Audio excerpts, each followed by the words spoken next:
Acte 3. Même décor la nuit, lampes allumées.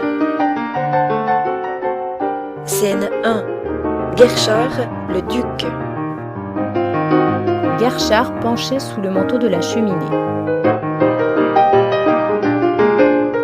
Ça va, monsieur le duc, c'est pas trop lourd? Le duc dans la cheminée. Non. Le passage est suffisant? Vous tenez bien la corde? Oui. Attention! Guerchard fait un bond en arrière. On entend un bruit formidable dans la cheminée. C'est un bloc de marbre qui est tombé. Oh nom d'un chien, encore un peu j'y étais. Ouf, j'ai eu chaud. Vous avez donc lâché la corde? C'est elle qui a lâché. Vous l'aviez mal attachée. Il est descendu et apparaît, recouvert d'un cache-poussière qui l'enlève. Mais vous avez raison, la piste est claire. Mais oui, l'autre était enfantine. Les traces de pas dans le jardin, l'échelle, le guéridon sur le bord de la fenêtre, c'est une piste qui ne tenait pas debout. C'est une piste pour juge d'instruction. Nous avons perdu toute une journée. Alors la piste vraie? Nous venons de la voir ensemble. Les deux hôtels, celui-ci et l'immeuble voisin, lequel est inoccupé, communiquent. C'est une façon de parler. Il communique par l'ouverture que Lupin et sa bande ont pratiquée dans le corps de la cheminée. Oui, c'est un truc assez connu. Les vols chez les grands bijoutiers s'opèrent parfois ainsi. Mais ce qui donne au procédé un cachet assez nouveau et de prime abord déroutant, c'est que les bandits ont eu l'audace de percer à 3 mètres du foyer un orifice assez large pour pouvoir cambrioler tout un mobilier. C'est vrai, l'orifice s'ouvre en véritable baie dans une pièce de l'immeuble voisin, au 2e étage. Ces brigands sont capables de tout, même d'un travail de maçonnerie. Oh, tout cela a été préparé de longue main. Mais maintenant, je suivrai leur piste chacun de leurs pas les yeux fermés, car toutes les preuves, nous les avons. Fragments de cartes dorées, fils de tapisserie, etc. Une fois le cambriolage effectué, l'immeuble voisin étant vide, ils ont pu descendre tranquillement par l'escalier et sortir par la grande porte. Ils sont descendus par l'escalier, vous croyez? Je ne crois pas, j'en suis sûr. Tenez ces fleurs, je les ai trouvées dans l'escalier, elles sont encore fraîches. Hein, mais j'ai cueilli des fleurs semblables hier à Charmeras. C'est du salvia. Et du salvia rose, monsieur le duc. Je ne connais qu'un jardinier qui a réussi à obtenir cette nuance. C'est le jardinier de monsieur Gournay-Martin. Mais alors les voleurs de cette nuit... Mais oui, ça ne peut être... Allez, dites votre idée. Les charolais. Parbleu. C'est vrai, c'est passionnant. Ah, si l'on pouvait avoir une preuve. Nous l'aurons tout à l'heure. Comment ça? Oui, j'ai téléphoné à Charmeras. Le jardinier était absent, mais dès son retour, il m'appellera au téléphone. Nous saurons alors qui a pénétré dans les serres. C'est passionnant. Ces indices, ces pistes qui se croisent, chaque fait qui peu à peu reprend sa place normale. Passionnant. Une cigarette? C'est du caporal? Non, du tabac jaune du Mercedes. Merci. Oui, passionnant. Alors, les voleurs venaient de Charmeras. Ce sont les charolais. Ils sont partis de l'hôtel voisin et c'est par là qu'ils sont entrés. Ah non, Non? non, ils sont entrés par la porte de l'hôtel où nous sommes. Mais qui leur aurait ouvert? Un complice alors? Oui, Qui? Boursin entre. fais venir Victoire, la femme de charge. Boursin sort. Comment? Victoire? Le juge d'instruction l'a interrogé cet après-midi. Il semblait croire à son innocence. Oui, comme il semblait aussi n'ajouter qu'une importance secondaire à la piste de la cheminée, celle que nous venons de vérifier ensemble. L'innocence de Victoire. Oh, monsieur le duc, il y a certainement un innocent dans tout ceci. Savez-vous qui c'est? Non? Bien le juge d'instruction.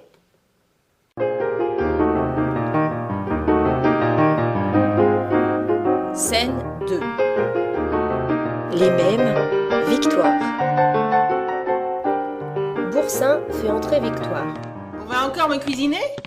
C'est-y qu'on va encore me cuisiner? Asseyez-vous. Vous couchez dans une mansarde dont la lucarne donne sur le toit. À quoi ça sert tout ça? À quoi ça sert? Voulez-vous me répondre? J'ai déjà répondu oui à un autre juge. Même que celui-là est bien conciliant. Mais vous, je sais pas ce que vous avez après moi. Vous avez donc passé la nuit dans votre mansarde et vous n'avez entendu aucun bruit sur le toit. Sur le toit maintenant, v'là un malheur. Vous n'avez rien entendu. J'ai dit ce que j'ai dit. J'ai entendu des bruits qui n'étaient pas catholiques et qui sortaient des escaliers. Je suis entré dans ce salon et j'ai vu ce que j'ai vu. Mais qu'avez-vous vu? Des maraudeurs. Ils s'enfuyaient par la fenêtre avec des sacs d'objets. Par la fenêtre? Oui, Pas par la cheminée? la cheminée. Voilà encore un malheur. Elle a l'air d'une brave femme pourtant. Tout à l'heure, où étiez-vous placé? Dans la cheminée, derrière l'écran. Mais quand vous êtes entré, Oh, l'écran n'était point là. montrez-moi où il était. Déplacez-le. Attendez. Alors, il ne faut pas perdre l'emplacement exact des 4 pieds. Voyons, de la craie. Bah, vous êtes un peu couturière ici, n'est-ce pas, ma brave femme? Oui, c'est moi qui raccommode pour les domestiques et qui m'occupe de la couturière. Parfait, alors vous devez bien avoir sur vous un bout de craie de savon. Ah ça, toujours. Elle relève sa jupe, va pour fouiller dans les poches de son jupon, se ravise, effarée. Je sais pas pourquoi j'ai dit ça. Ah non, j'en ai point. Vous êtes sûr? Voyons donc ça. Il fouille dans la poche de son tablier. Ma quoi, voilà des manières. Voulez-vous me laisser? Mais voulez-vous? Vous me chatouillez. Guerchard trouve un morceau de craie bleue. Enfin, ça y est. Boursin, embarque là. Quoi? Mais Jésus-Marie, je suis innocente. C'est pas parce qu'on a du savon, de la craie de savon qu'on est une voleuse. C'est entendu. Boursin, dès que la voiture cellulaire sera là, embarque-moi ça au dépôt. Jésus-Marie, Jésus-Marie. Bon, et d'une.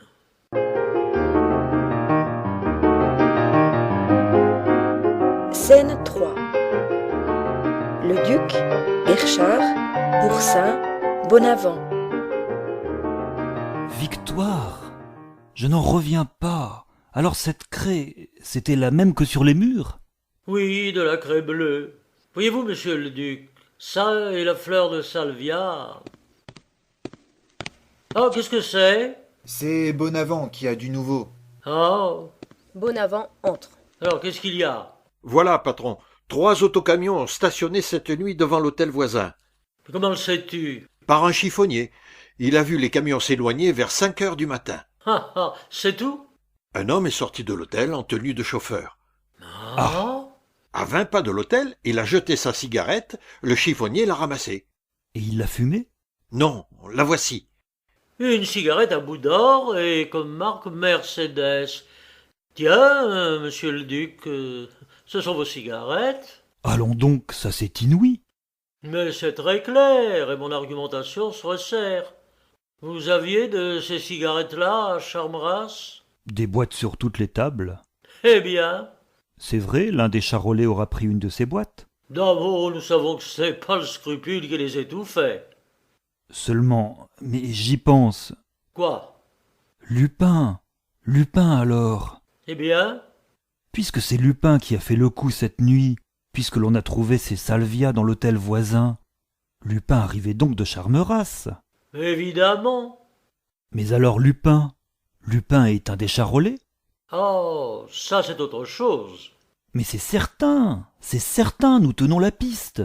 À la bonne heure, vous voilà emballé comme moi. Quel policier vous auriez fait? Seulement, rien n'est certain. Mais si, qui voulez-vous que ce soit? Était-il hier à Charmeras, oui ou non? A-t-il oui ou non organisé le vol des automobiles? Oui, sans aucun doute, mais il a pu rester dans la coulisse. Sous quelle forme? Sous quel masque? Ah, je brûle de voir cet homme-là. Nous le verrons ce soir. Ce soir? Oui, puisqu'il viendra prendre le diadème entre minuit moins un quart et minuit. Non, vous croyez vraiment qu'il aura le culot? Vous ne connaissez pas cet homme-là, monsieur le duc. Ce mélange extraordinaire d'audace et de sang-froid. C'est le danger qui l'attire. Il se jette au feu et il ne se brûle pas. Depuis 10 ans, je me dis, ça y est, cette fois je le tiens. Enfin, je vais le pincer. Je me dis ça tous les jours. Eh bien, Eh bien, les jours se passent et je ne le pince jamais. Oh, il est de taille, vous savez. C'est un gaillard, c'est un bel artiste. Voyou. alors vous pensez que ce soir, Lupin... Monsieur le duc, vous avez suivi la piste avec moi. Nous avons ensemble relevé chaque trace. Vous avez presque vu cet homme à l'œuvre, vous l'avez compris. Ne pensez-vous pas qu'un individu pareil est capable de tout? Si, Alors, Ah, peut-être. Vous avez raison. Entrez. Boursin lui remet un pli. C'est de la part du juge d'instruction. Donne. Ah. Boursin sort. Qu'est-ce que c'est? Rien, je vous dirai ça. Irma entre. Mademoiselle Krishnov demande à monsieur le duc un instant d'entretien. Ah, où est-elle? Dans la chambre de mademoiselle Germaine. Bien, j'y vais. Non. Comment? Non, je vous assure. Mais... Attendez que je vous ai parlé. Le duc regarde le papier que Garchard tient à la main. Eh bien, dites à mademoiselle Kritchnov, dites que je suis dans le salon. C'est tout, monsieur le duc? Oui, que je suis dans le salon, que j'en ai pour 10 minutes. Dites-lui exactement ça. Elle comprendra que je suis avec vous, et alors... Mais pourquoi? Je ne comprends pas. Je viens de recevoir ceci du juge d'instruction. Eh bien... Eh bien, c'est un mandat d'arrêt, monsieur le duc. Quoi, un mandat? Pas contre elle. Si. Voyons, mais ce n'est pas possible. L'arrêter. Ben, il faut bien. L'interrogatoire a été terrible pour elle. Des réponses louches, embarrassées et contradictoires. Alors vous allez l'arrêter? Certes. Il va pour sonner. Monsieur Garchard, elle est maintenant avec ma fiancée. Attendez au moins qu'elle soit rentrée dans sa chambre. Épargnez à l'une une émotion affreuse et à l'autre cette humiliation. Il le faut. J'ai le mandat d'arrêt contre mademoiselle Krishnov. Le planton est toujours en bas devant la porte. Oui. Dis-lui bien qu'on ne peut sortir que sur un visa de moi et sur ma carte. Le duc, pendant ce temps, est resté visiblement pensif. Enfin, il faut l'arrêter. Il faut l'arrêter. Dame, vous comprenez, n'est-ce pas? On croyait que personnellement, je n'ai contre mademoiselle Krishnov aucune animosité. Elle me serait presque sympathique, cette petite. N'est-ce pas? Elle a l'air si perdue, si désemparée. Et cette pauvre cachette qu'elle a trouvée. Ce mouchoir roulé, jeté dans la petite pièce de l'immeuble voisin. Quelle absurdité. Vous dites un mouchoir? La maladresse de cette petite est désarmante. Un mouchoir contenant les perles du pendentif? Oui, vous avez vu, n'est-ce pas, au 3e étage. C'est fou. Mais non, je ne l'ai pas vu. Comment non? Ah, c'est vrai! C'est le juge d'instruction qui a vu. Il a vu un mouchoir appartenant à mademoiselle Krishnov? Mais où est-il, ce mouchoir? Le juge d'instruction a pris les perles, mais le mouchoir doit être resté là-haut. Comment? Il ne l'a pas pris? Non, mais quel... Enfin... Il enlève son paletot, va vers la cheminée et allume la lanterne. Oh, d'ailleurs, maintenant que vous arrêtez mademoiselle Kritchnov, ce détail n'a plus d'importance. Mais si, je vous demande pardon. Comment? Nous arrêtons mademoiselle Krishnov. Nous avons des présomptions, mais aucune preuve. Hein? Mais la preuve, vous venez de nous la fournir. Et puisqu'elle a pu cacher les perles dans l'immeuble voisin, c'est qu'elle connaissait le chemin qui y mène. Donc elle est complice. Comment vous croyez? Ah mon Dieu! Et c'est moi, j'aurais eu l'imprudence. C'est par ma faute que vous découvrez. Cette lanterne, voulez-vous m'éclairer, monsieur le duc? Mais vous ne voulez pas que j'y aille? Je sais où est le mouchoir. Non, non, je préfère y aller moi-même. C'est que si vous aviez voulu... Non, non, non, non. Permettez-moi d'insister. Inutile. Un bout de bras, n'est-ce pas? Oui. 5 minutes seulement, ça vous fatiguera pas. Non, non. Garchard disparaît sous la cheminée. Le duc, au bout d'un instant, accroche la lanterne dans l'intérieur de la cheminée. Ça va comme ça? Oui, c'est ça, c'est très bien. Le duc se précipite vers la porte de droite et l'ouvre. Sonia paraît, habillée pour sortir. Vite. Le duc retourne prendre la lanterne. Mon Dieu, Il y a un mandat d'arrêt contre vous. je suis perdu. Non, vous allez partir. Partir? Mais comment? Garchard? Écoutez, je vous téléphonerai demain matin à... Monsieur le duc, Mon Dieu! Chut! vous pourriez pas lever la lanterne un peu plus haut? Attendez, je vais essayer. Ah non, je ne peux pas. Bon alors, un peu plus à droite. Le duc, d'un geste impérieux, fait signe à Sonia de venir prendre la lanterne. Tandis qu'elle la tient, il prend vivement le portefeuille de Garchard dans le paletot, en tire une carte, écrit quelques mots et retourne à la cheminée. Sonia suit ses mouvements avec une stupeur craintive. Ça va comme ça? Oui, très bien. Vous remettrez cette carte au planton de garde. Comment? Mais c'est... Partez! Mon Dieu, mais c'est fou! Quand Garchard découvrira... Ne vous inquiétez pas de ça. Ah, dans le cas où il arriverait quelque chose. À 8h30 demain matin, oui, c'est ça. Attendez. Vous voyez, c'est clair? Il est dans l'hôtel à côté. À 8h30. Puis-je vous téléphoner? Oui, c'est un petit hôtel près de l'Étoile. Mais cette carte, je ne peux pas. Pour vous-même. L'hôtel a le téléphone. Oui, 555-14. Le duc inscrit le numéro sur sa manchette.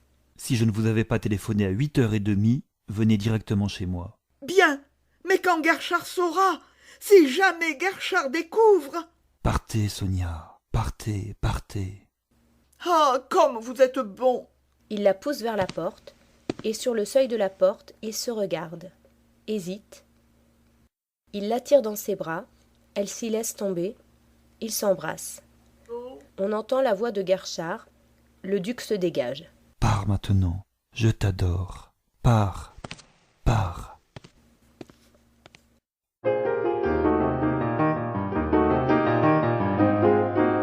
Scène 4. Guerchard, le duc, Boursin, Germaine, Gournay-Martin. Resté seul, le duc retourne en courant vers la cheminée et saisit la lanterne. À ce moment, on entend le bruit sourd d'une porte qui se ferme. Il s'appuie avec émotion contre le manteau de la cheminée. Guerchard regarde le duc d'un air goguenard et avec un étonnement soupçonneux. De rien, eh bien, je n'y comprends rien. Je n'ai rien trouvé. Vous n'avez rien trouvé? Non? Vous êtes sûr d'avoir vu le mouchoir dans la petite pièce du 3e étage? Certain? Vous n'avez pas vu de mouchoir? Non? Vous n'avez pas bien cherché. À votre place, je retournerai voir. Non, mais tout de même, c'est assez drôle. Vous ne trouvez pas ça drôle? Si, je trouve ça drôle. Guerchard fait quelques pas, puis il sonne. Boursin entre. Boursin, mademoiselle Krichnoff, il est temps. Mademoiselle Krichnoff? Oui, il est temps qu'on l'emmène. Mais mademoiselle Krichnoff est partie, patron. Parti? Comment parti? Mais oui, patron. Voyons, voyons, tu es fou. Non, patron. Parti? Mais qui l'a laissé partir? Qui? Mais le planton de garde. Quoi, le planton de garde? Mais Il fallait mon visa sur ma carte. la voilà, votre carte. Et voilà le visa. Hein? Un faux? Oh, ça! Il cherche à comprendre où il entrevoit la complicité du duc dans cette évasion. Boursin sort. Guerchard va vers son paletot, en tire un portefeuille, compte les cartes, s'aperçoit qu'il en manque une. Le duc est près de lui, séparé de lui par l'écran, les mains sur cet écran et se balançant. Guerchard lève la tête, il se regarde en souriant. Guerchard met son paletot, le duc lui propose de l'aider, ce qu'il refuse. Puis il sonne de nouveau. Boursin, Victoire a bien été embarquée dans la voiture cellulaire, n'est-ce pas? Il y a belle lurette, patron. La voiture attendait dans la cour depuis 9h30. 9h30. Mais la voiture ne devait arriver que maintenant, à 10h30. Enfin, c'est bien. Alors, on peut renvoyer l'autre voiture? Quelle autre voiture? La voiture cellulaire qui vient d'arriver. Quoi, qu'est-ce que tu me chantes? Vous n'aviez pas commandé 2 voitures cellulaires?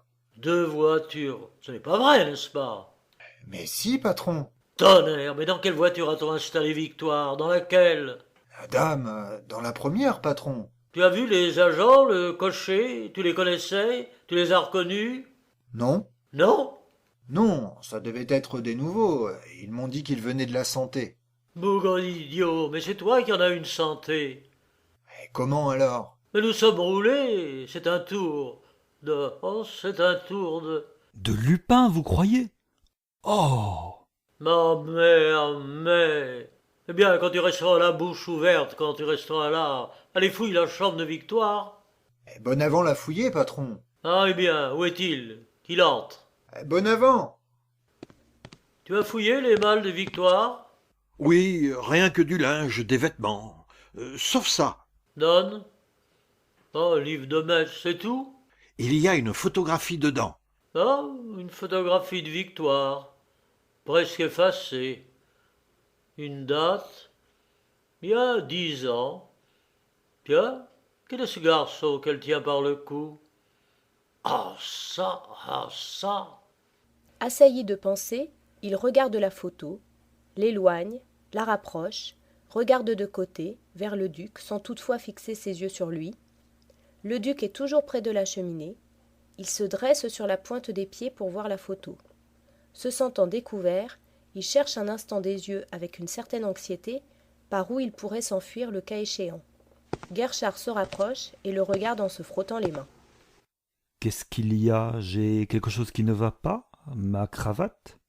Guerchard continue de le regarder sans répondre. Le duc fait mine d'y aller. Non, je vous en prie. Allô, oui, c'est moi, l'inspecteur principal de la sûreté. Le jardinier de Charmeras, monsieur le duc. Ah, vraiment? Allô, oui, vous m'entendez bien? Bon. Je voudrais savoir qui a pénétré hier dans la serre. Qui a pu cueillir du salvia rose? C'est moi, je vous l'ai dit tout à l'heure. Oui, je sais. Hier après-midi. Oui, personne d'autre. Ah, personne, sauf le duc de Charmeras. Vous êtes bien sûr? Tout à fait sûr, tout à fait sûr. Bon, oui, c'est tout, merci. Vous avez entendu, monsieur le duc? Oui. Gournay-Martin entre, sa valise à la main. Tu veux aller au Ritz? Allons au Ritz. Qu'est-ce que vous voulez? Il était dit que je ne coucherai plus jamais chez moi. Vous partez? Qu'est-ce qui vous oblige à partir? Le danger. Vous n'avez donc pas lu le télégramme de Lupin? Viendrait ce soir entre minuit moins un quart et minuit prendre le diadème. Et vous croyez que j'allais l'attendre quand le diadème était dans ma chambre à coucher? Mais il n'y est plus. Vous avez eu la bonté de me le confier et nous l'avons changé de place ensemble. Oui, et même, je l'ai repris, je l'ai là, dans ma valise. Je l'emporte avec moi. Hein? Quoi? Vous trouvez ça prudent? Quoi? Si Lupin est décidé à s'emparer du diadème, même par la force, vous risquez gros. Ah, c'est vrai, je n'avais pas pensé à cela. Alors, que faire? Il faut se méfier. De tout le monde, comme c'est vrai. À Guerchard qui s'avance. Dites-moi... non, pardon, un instant. Dites-moi, vous avez confiance en Guerchard? En Guerchard? Vous croyez qu'on peut avoir en lui pleine confiance? Oui, je crois. Eh bien, alors je vais lui confier le diadème. Tenez, il est beau, n'est-ce pas? Le duc tient le coffret ouvert. Ah, merveilleux! Monsieur Guerchard, il y a du danger. Alors je vous confie le diadème. Ça ne vous ennuie pas? Au contraire, c'est précisément ce que je voulais vous demander. Le duc lui tend le diadème très lentement. Tous deux ont les bras tendus et tiennent le coffret en même temps. Il est beau, n'est-ce pas? Le duc abandonne le coffret. Oh, merveilleux! Ah, Jacques, s'il y avait du nouveau, je suis au Ritz. Alors, n'est-ce pas... Il continue à causer avec lui. Vous connaissez cette photographie du duc, mademoiselle? Elle date de 10 ans. Elle date de 10 ans? Eh bien, ce n'est pas le duc. Quoi? Comment? Rien, pourtant elle ressemble... Au duc tel qu'il est, oui, un peu. Mais pas au duc tel qu'il était. Il a tellement changé. Ah?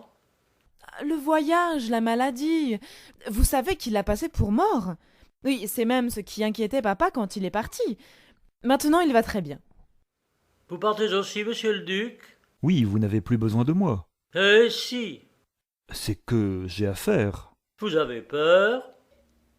Ah, monsieur Guerchard, vous avez trouvé le moyen de me faire rester. Oui, restez, vous n'êtes pas trop de deux. Au revoir et merci.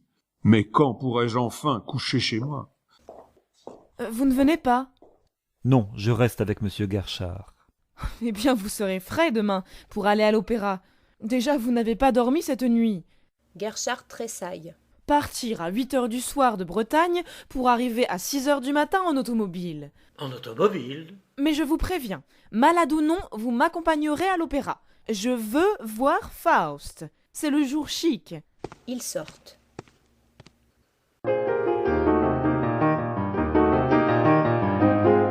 Scène 5. Le duc, Guerchard, Boursin. En automobile, mais voilà, tout s'explique, mais oui, voilà. Il pose sur la table le coffret dans lequel se trouve le diadème. Le duc revient en scène. Je ne savais pas, monsieur le duc, que vous aviez eu cette nuit une panne en automobile. Si j'avais su, je me serais fait un scrupule. Une panne? Oui, parti à 8 heures hier soir, vous êtes n'arrivé à Paris qu'à 6 heures du matin. Vous n'avez donc pas une forte machine? Si, une 100 chevaux. Bigre, vous avez dû avoir une sacrée panne. Oui, une bonne panne de 3 heures. Et personne ne se trouvait là pour vous aider à la réparer.